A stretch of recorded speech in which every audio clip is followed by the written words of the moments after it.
வெண்முரசு. நீர்க்கோலம் 58. வாசிப்பது சந்தீப். 57. குருதினார்களம். அவைக்கு தன்னை கூட்டிச் செல்ல சுனிதர் வருவார் என்று நளன் எண்ணினான். மாலையிலேயே நீராடி ஆடையணிந்து காத்திருந்தான். சாளரம் வழியாக நோக்கிக் கொண்டிருந்த நாகசேனர் அவை கூடிக்கொண்டிருக்கிறது, அரசே. குடித்தலைவர்கள் ஒவ்வொருவராக வந்து அவைக்கு சென்று கொண்டிருக்கிறார்கள் என்றார். நளன், பார்ப்போம், முறைமைப்படி குடித்தலைவர் வருவார் என்றான். முறைமைப்படி குடித்தலைவர்கள் அனைவரும் வந்தாக வேண்டும். கோல் தாழ்த்தி அழைத்து அவைக்கு கொண்டு செல்ல வேண்டும். செல்லும் வழியில் படைத்தலைவர்கள் அனைவரும் நின்றிருக்க வேண்டும். அப்படைத்தலைவர்களில் ஒருவராக இளவரசர் வாழ்த்தாழ்த்தி நிற்க வேண்டும் என்றார். நளன் ஒன்றும் சொல்லவில்லை. அரசே, அந்தணனாக நான் இதைச் சொல்ல கடமைப்பட்டுள்ளேன் என்றார் நாகசேனர். அன்னசாலையில் நீங்கள் வாளெடுத்தது அத்துமீறல். அது முதற்பிழை. அந்தக் குற்ற உணர்ச்சியால் இப்போது உங்கள் நிலை மீறி தணிகிறீர்கள். இது அதைவிடப் பெரும்பிழை. அரசர்கள் மீறல் செய்யலாகாது. செய்தால் அதற்கான பொறுப்பை ஏற்று தன் தெய்வத்தின் முன்பும் குலமூத்தார் முன்பும் பிழையீடு செய்ய வேண்டும். ஒருபோதும் குடிகள் முன்பும் ஊழியர் முன்பும் எதிரிகள் முன்பும் ஆற்றலின்மையாக அதை வெளிப்படுத்தலாகாது. நளன், ஆம், ஆனால் நான் அவ்வாறு உணரவில்லை. இது என் கடமை. இத்தருணத்தில் சற்று பொறுமை கொள்ளலாம் என்று எண்ணுகிறேன் என்றான். இது பொறுமை அல்ல, நாம் இவர்களின் வலையில் வந்து சிக்கிக் கொண்டிருக்கிறோம். அரசு சூழலில் செயல்களுக்கு இரு பொருள்கள் உண்டு. நேர்பொருள் ஒளி என்றால் குறிப்பொருள் நிழல். நிழலே பெரிது. நாம் இன்று இங்கு செய்வதன் குறிப்பொருள் நாம் தோற்கிறோம் என்பதே என்றார். இதுவரை வந்துவிட்டோம். இந்த மாலையை கடந்து விடுவோம்.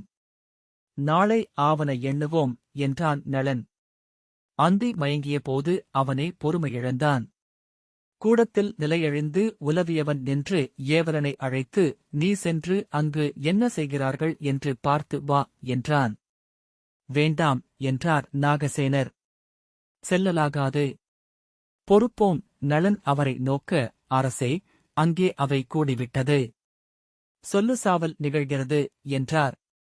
நளன், எப்படி தெரியும் என்றான். அவைக்குச் செல்லும் ஏவலரின் உடல் மொழியைக் கொண்டு உணர்கிறேன். நளன், நான் செல்லாமல் எப்படி அவை கூடலாம் என்றான். அவைக்கு நீங்கள் விருந்தினர்தான் என்றால் கூடலாம். அவையின் தலைவர்களில் ஒருவர் என்றால் கூட முடியாது என்றார் நாகசேனர். நளன் பெருமூச்சுடன் மீண்டும் வந்து பீடத்தில் அமர்ந்தான். அவனை அழைத்துச் செல்ல அவைச் செயலர் பிரவீரர் இரு ஏவலருடன் வந்தார். அவர் வருவதை சாளரத்தினூடாக கண்டதுமே நாகசேனர், அவைச் செயலர் வருகிறார். அவர் அந்தணர் கூட அல்ல என்றார். நளன், இனி ஒன்றும் செய்வதற்கில்லை, கிளம்புவோம் என்றான். இப்போது கூட நீங்கள் மறுத்துவிடலாம், அரசே. உங்களுக்கு உடல் நலமில்லை என்று சொல்லிவிடுகிறேன். இந்த அவை முறைமையை ஏற்று நான் செல்கிறேன். அங்கே சொல்ல வேண்டியதை சொல்கிறேன். நளன், வேண்டாம். அது மோதலென்று பொருள்படும். இப்போது நான் வந்தது அமைதிக்காக என்றான். அது நிகழுமென நினைக்கிறீர்களா என்றார் நாகசேனர். ஆம், நான் அவனை நேருக்கு நேர் பார்த்தால் போதும். இளையோனே, உன்னிடம் நேரில் பேச வேண்டும். அவை கலையும்போது நாம் சேர்ந்து உணவருந்துவோம் என்று சொல்வேன். அதை அவன் மறுக்கவியலாது. நாகசேனர், தாய்மடம் என்று ஒன்றுண்டு. தந்தை மடம் அதைவிடப் பெரிது என்றார். ஏவலன் பிரவீரர் வருகையை அறிவித்தான். 3 பணிப்பெண்கள் மங்களத் தாளங்களுடன் வந்தனர். தொடர்ந்து 3 சூதர்கள் முழவும் கொம்பும் சங்குமாக வந்தனர். மங்கள இசை முழங்கி அமைந்தது. பிரவீரர் முறைப்படி வணங்கி, இந்திரபுரியின் அரசரை விஜயபுரியின் காவலர், கலியின் அடியவர், நிஷதகுடிகளின் தலைவர் புஷ்கரர் வரவேற்கிறார். அவரது அவைக்கு வந்து சிறப்பிக்க வேண்டுமென்று பணிந்து கோருகிறார் என்றார். நளன் கண்கள் சினத்தால் எரிந்து அணைந்தன. மீசையை நீவியபடி நன்று என்றான். நாகசேனர், விஜயபுரியின் படைத்தலைவரை சந்திக்க நிஷாதர்களின் பேரரசர் உளம் கனிகிறார் என்றார். நளன் செல்வோம் என கைகாட்டி மேலாடையை எடுத்து அணிந்தபடி எழுந்தான். இசைச்சூதர் மங்கலம் முழங்கி முன் செல்ல நளன் நடந்தான். அவனுடன் நாகசேனர் நடந்தார். பிரவீரர் இவ்வழி, அரசே, என்றார். இடைநாழிகளில் எவருமே இல்லை. வீரர்களை நிறுத்தியிருந்தால் அவர்கள் வாழ்த்து கூவ வேண்டியிருக்கும் என்று எண்ணி தவிர்க்கப்பட்டார்கள் என தெரிந்தது. அவை முகப்பில் ஒற்றைக் காவலன் நின்றிருந்தான். பிரவீரர் இந்திரபுரியின் அரசர் வருகை என்றார். அவன் தலைவணங்கி உள்ளே அவையறிவிப்பு செய்தபின் வெளியே வந்து அவை நுழைவொப்புதல் என்றான். கதவு திறக்க நளன் உள்ளே சென்றான். அவையிலிருந்த காவலர்கள் மட்டும் வாழ்த்தாழ்த்தி அவனை வணங்க அவைச்சூதரின் இசை முழங்கியது. அவையிலிருந்த எவரும் எழவில்லை. அரச மேடையில் அரியணையில் அமர்ந்திருந்த புஷ்கரன் அவனை நோக்காதது போல அமர்ந்திருந்தான்.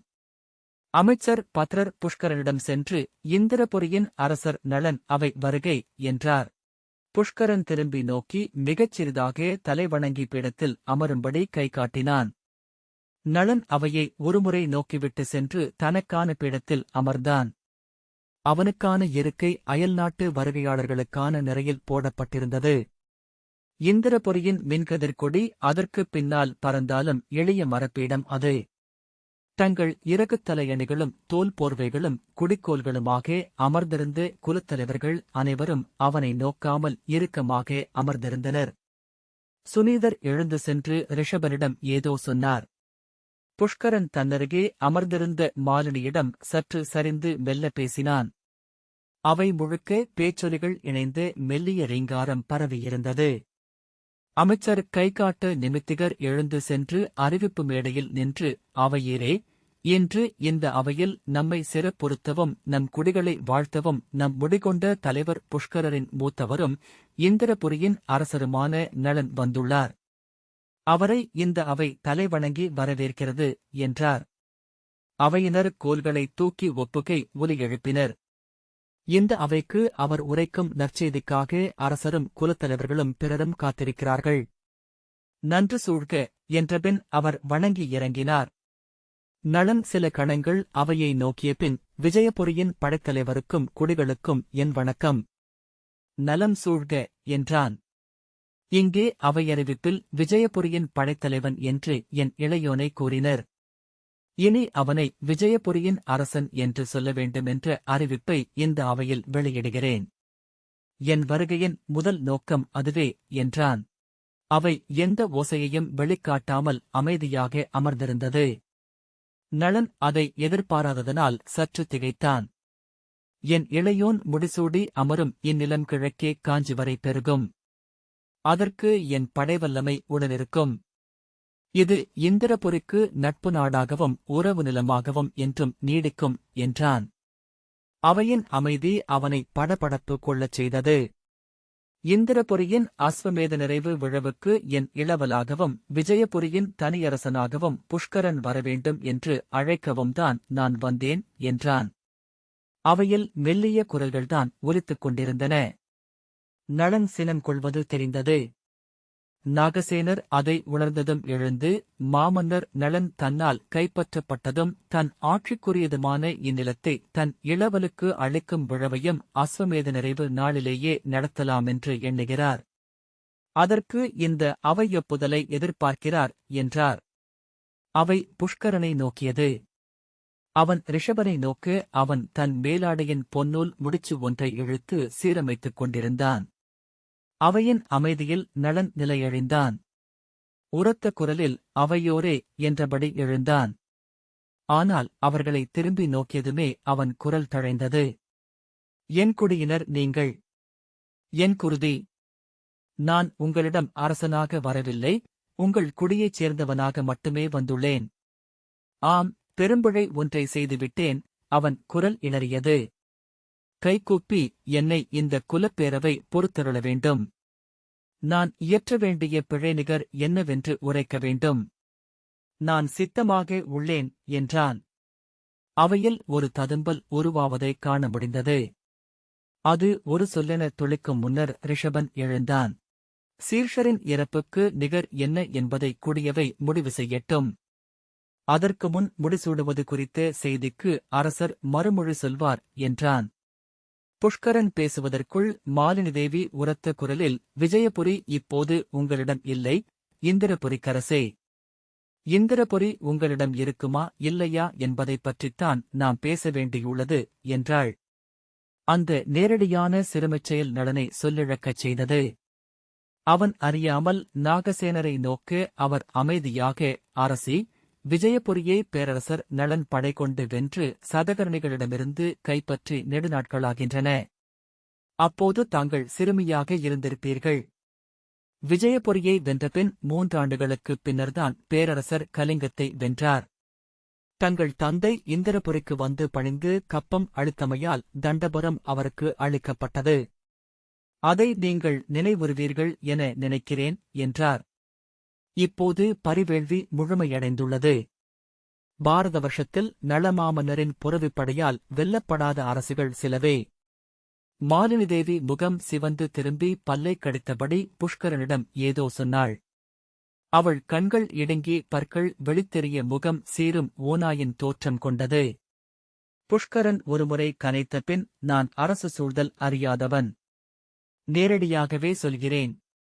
விஜயபுரியில் இன்றிருக்கும் படைகளும் குலங்களும் என்னை அரசனாக ஏற்கின்றன. நான் இங்கே இன்னும் சில நாட்களில் முடிசூட்டிக் கொள்வதாக இருக்கிறேன். எவ்வகையிலும் விதர்ப்பினியின் செங்கோலை நிஷாதர்களாகிய நாங்கள் எங்கள் மேல் ஏற்றுக்கொள்ள முடியாது. அவள் எங்கள் அரசியாக பரிவேள்வி நிறைவு செய்வதையும் ஒப்பமாட்டோம். அந்நிகழ்வு நடக்குமென்றால் படை கொண்டு வந்து இந்திரபுரியை தாக்குவோம் என்றான். நளன், உன் சினம் புரிகிறது, இளையோனே. நாம் அதைப் பற்றி பேசுவோம். நான் உன்னுடன் சிறிது தனித்தமர வேண்டும். நீ விழைவதை சொல் என்றான். நாம் தனித்துப் பேச ஏதுமில்லை. நீங்கள் இங்கே என் பகையரசராகவே வந்திருக்கிறீர்கள். தூதராக வந்தமையால் அவ்வண்ணமே ஏற்று உங்களிடம் இதை சொல்கிறேன். அரசி தமயந்தி பதவி துறக்க வேண்டும். நிஷதகுடிகளின் அரசனாக நான் முடிசூடி அரியணை அமர்வேன். இது நிஷ்டகுடித் தலைவர்கள் குலதெய்வம் கலிமேல் தொட்டு எனக்கிட்ட ஆணை என்றான். நான் சொல்வதைக் கேள் என்றான் நளன். நீங்கள் மூத்தவராக பேச வேண்டியதில்லை. உங்களை நிஷதகுடியினரென்று இனிமேல் கருதுவதில்லை என மூத்தோர் முடிவெடுத்திருக்கிறார்கள். நீங்கள் எனக்கு அயலவர். அரசு முறையாக ஏதேனும் சொல்வதற்கிருந்தால் சொல்க. நாகசேனர் அவ்வாறு முடிவெடுக்க எவர் இவர்களுக்கு உரிமை அளித்தது? அங்குமிருக்கிறார்கள் நிஷ்டகுடித் தலைவர்கள் என்றார். ஆம், அங்கிருக்கும் குலக்கேடர்களுக்கு நெறி கற்பிப்போம் என்றார் சுனீதர். சபரர்களுக்கு நிலம் தேவை என்றால் அவர்கள் அதை விதர்ப்பத்தின் அருகே எங்காவது அமைத்துக் கொள்ளட்டும். சபரர்களில் 7 குடிகள் எங்களுடன் உள்ளன. எஞ்சியவர்கள் இனி நிஷாதர்கள் அல்ல. நீங்கள் குடிப்போர் ஒன்றுக்கு களமொருக்குகிறீர்கள். போர் நிகழுமென்றால் நம் குடியே அழியும். நம்மை சூழ்ந்திருக்கின்றன குருதிப்பசி கொண்ட நாடுகள். நம்மால் வேட்டையாடப்பட்டு அடிமை கொள்ளப்பட்டவை அவை என்றார் நாகசேனர். இது குடிப்போரேதான். ஆனால் உறுதியாக நாங்கள் வெல்வோம். நிஷதகுடிகளில் ஆற்றல் மிக்கது காளகக்குடி. எங்கள் மேல் ஏறி சபரர்கள் அடைந்த வெற்றிகளை இதுகாரும் குடிப்பூசல் வேண்டாமென்று எண்ணியே தாங்கி வந்தோம். இனி அது நடக்காது. போர் நிகழட்டும். காளகர்களை எவர் வெல்வார் என்று பார்க்கிறோம் என்றார் சுனீதர். காளகக் குடியினர் எழுந்து கோல்களைத் தூக்கி உரக்க உருமலோசை எழுப்பினர். நாகசேனர் ஏதோ சொல்ல வாயெடுக்க அவரை கையமர்த்திவிட்டு நளன் உரத்த குரலில் சொன்னான். உங்களுக்கு நம்பிக்கையளிப்பது எதுவென்று அறிவேன். பகை நாட்டரசரின் உதவிகளை நம்பியிருக்கிறீர்கள். அவர்கள் நம் குலத்தை பிளக்கிறார்கள். பிளந்தபின் அவர்கள் நம்மை முற்றழிப்பார்கள். நாம் அவர்களிடம் சென்ற காலங்களில் இரக்கம் காட்டவில்லை என்று உணர்க. இந்த எளிய சூழ்ச்சியைக் கூட உணர முடியாமல் உங்களை தவிர்ப்பது எது என்றான். ரிஷபன், நட்பும் பகையும் அரசியலில் மாறுபடும். இப்போது நாங்கள் அவர்களுக்கும் அவர்கள் எங்களுக்கும் தேவைப்படுகிறார்கள் என்றான். மாலினி தேவி, குலப்பூசலை தவிர்க்க எளிய வழி உள்ளது. இந்திரபுரியின் அரசே, நீங்களும் உங்கள் விதர்ப்ப அரசியும் முடித்துறக்கலாம். நிஷத குடிகளால் ஏற்றுக்கொள்ளப்பட்ட இளையவரை அரசராக்கலாம். வாளேந்தி அவருக்கு படைத்துணை நிற்கலாம் என்றாள். நளன் அனைத்து கட்டுப்பாடுகளையும் இழந்து, வாயை மூடு, இழிமகளே! இவையனைத்தும் உன் சூழ்ச்சி. உன் களவுத் துணைவனாகிய இவனுடைய திட்டம். இன்று நீ செய்வதற்காக உன்னை ஒருநாள் கழுவேற்றுவேன் என்றான். அவள் சினவெறியுடன் நகைத்து, இதைத்தான் வெறுக்கிறது நிஷதகுடி. நீங்கள் தலைவெட்டி வீழ்த்திய சீர்ஷரின் குருதி இங்கே மணக்கிறது. இதோ இங்கே இருக்கிறது மூத்தவரின் மீளா உயிர். இந்திரபுரியை வென்று அங்கிருக்கும் இந்திரன் ஆலயத்தை இடித்து அங்கே கலிதேவனை மீட்டமரச் செய்த பின்னரே அவர் விண்ணேகுவார். அவரே வெறியாட்டனில் எழுந்து சொன்னது இது என்றாள். எழுந்து அவை நோக்கி, சொல்லுங்கள். உங்கள் குருதிப்பழி இது. இனி எந்த பேச்சுக்கும் இடமில்லை என்று சொல்லுங்கள். குருதியை நீரால் கழுவ முடியாதென்று இவர் அறியட்டும் என்றாள். அவை முழுமையாக எழுந்து கைகளையும் கோல்களையும் நீட்டி கூச்சலிட்டது. முழக்கத்திற்குள் வசைச்சொற்களும் இருப்பதை நளன் கேட்டான். நாகசேனர், கிளம்புவோம், அரசே என்றார். சுனீதர், நீ யாரென்று எண்ணினாய்? குடிமூத்தாரை தலைவெட்டி வீழ்த்திய உன் குருதியால் எங்கள் கலிதேவனின் பீடத்தை கழுவுவோம் என்று கூச்சலிட்டார். வெறிகொண்ட நீர்விழிகள், இளித்த பற்கள், புடைத்த தொண்டை நரம்புகள். நளன் விரித்து விழிகளுடன் நோக்கி நின்றான். பின்னர் மீண்டு புஷ்கரனை நோக்கி, இளையோனே என்று கை நீட்டினான். புஷ்கரன், இதோ அறிவிக்கிறேன், நாளையே படைகள் எழுக. சதகர்ணிகளும் கலிங்கர்களும் நம்முடன் வருவார்கள். நாம் இந்திரபுரியை தாக்கும் அதேநாள் வடக்கிலிருந்து மகதமும் வங்கமும் சேதியும் இணைந்து தாக்கும். மேற்கே அவந்தியும் மாளவமும் தாக்கும். விதர்ப்பினியின் ஆணவத்தை அழிப்போம். அவள் கட்டிய அந்த வேள்விப் பந்தலை எரியூட்டுவோம். அவள் வேள்விப்பரியைக் கொன்று சமைத்து உண்டாட்டு நடத்துவோம். இது அரசாணை என்றான். அவை வெறிக்கூச்சலிட்டது. சூழ்ந்திருந்த அத்தனை வீரர்களும் கூவி ஆர்ப்பரித்தனர். சிலர் ஏளனச் சிரிப்புடன் நளனை நோக்கி வந்தனர். நாகசேனர், செல்வோம், அரசே என்று கூவி அவரே முதலில் வெளியே நடந்தார். நளன் அவருக்குப் பின்னால் செல்ல ஓலைகளும் ஏளனக் கூச்சல்களும் வசைகளும் பின்னால் முழங்கின. தன் அறைக்குள் நுழைந்ததுமே நளன், ஆடைகளை எடுத்துக் கொள்ளுங்கள், புறவிகள் ஒருங்கட்டும் என ஆணையிட்டான். நாம் தெற்கு வாயிலினூடாகச் செல்வோம். மையச்சாலையில் நகர் மக்கள் நடுவே சென்றால் நாம் இழிவுபடுத்தப்படுவோம் என்று காவலர் தலைவன் சொன்னான். அவை செய்திகள் நகரில் பரவிவிட்டன. தெருக்களெங்கும் மக்கள் கொந்தளிக்கிறார்கள். நள்ளிரவிலும் நகர் ஓயவில்லை. நாகசேனர், படைமுரசு கொட்டத் தொடங்கிவிட்டது, அரசே என்றார். உண்மையாகவே படையெழுச்சிக்கு ஆணையிட்டிருக்கிறார் இளவரசர். நளன் காலோய்ந்து பீடத்தில் அமர்ந்தான். காவலர் தலைவன், நாம் தெற்கு வாயிலினூடாகச் செல்வோம் என்பதையும் வீரர் சிலர் வீத்தறிந்துவிடக்கூடும். தெற்கு வாயில் இருட்டாக இருக்கவும் வாய்ப்பில்லை. மூடுதேர் ஒன்றை கொண்டுவரச் சொல்கிறேன். அதை ஓட்டியபடி நான் மையச்சாலை வழியாக செல்கிறேன். அதை அவர்கள் சிறுமை செய்யட்டும். அப்பொழுதில் தாங்கள் தெற்கு வாயில் வழியாக செல்லலாம் என்றான். நாகசேனர், இந்திரபுரியின் அரசர் அப்படி ஒளிந்து ஓடலாகாது. மையச்சாலை வழியாகவே செல்வோம். எத்தனையோ முறை குடிகளின் வாயால் வாழ்த்தும் அறிமலரும் பெற்றிருக்கிறார் அரசர். இதுவும் அவர்களின் கொடையே. இதையும் அவர் அறியட்டும் என்றார். ஏவலன் வந்து வணங்கி, குடித்தலைவர்கள் என்றான். நளன் வியப்புடன் நாகசேனரை நோக்க, வரச்சொல் என்றார் அவர். நளனிடம் ஏதேனும் மாற்று வழி கண்டிருப்பார்கள். குடிப்போசலை தவிர்ப்போம் என கலிதேவனின் முன்குருதி தொட்டு ஆணையிட்டுத்தான் அவர்கள் கோலெடுக்கிறார்கள் என்றார். நளன் பெருமூச்சு விட்டான். குடித்தலைவர்கள் 7 தங்கள் அவை கோலத்திலேயே வந்திருந்தார்கள். முறைப்படி நளனை வணங்கி முகமன் உரைத்தனர். நாங்கள் அவையில் நிலை மீறியது உண்மை. சீர்ஷரின் பெயர் அவ்வாறு எங்களை கொந்தளிக்கச் செய்தது என்றார் சீரகுலத்தலைவராகிய பணிதர். ஆனால் அவை முடிந்து வெளியே சென்றதுமே போர் முரசுக்கான ஆணைகளை படைத்தலைவர்கள் கொண்டு செல்வதைக் கண்டோம். எங்கள் உள்ளம் அஞ்சிவிட்டது. பல நூறாண்டுகள் நிஷாதர்களாகிய நாம் ஒருவரோடொருவர் போரிட்டு அழிந்தோம். நம்மை அயவலர் அடிமைகளாக பிடித்துக் கொண்டு சென்று சந்தைகளில் விற்றனர். வயல்களில் நுகங்களில் கட்டி உழுதனர். துறைநகர்களில் சுமை எடுத்தோம். கலங்களில் துடுப்பு வலித்தோம். நம் குடியில் மகாகேசகர் தோன்றியமையால் நாம் எழுந்தோம்.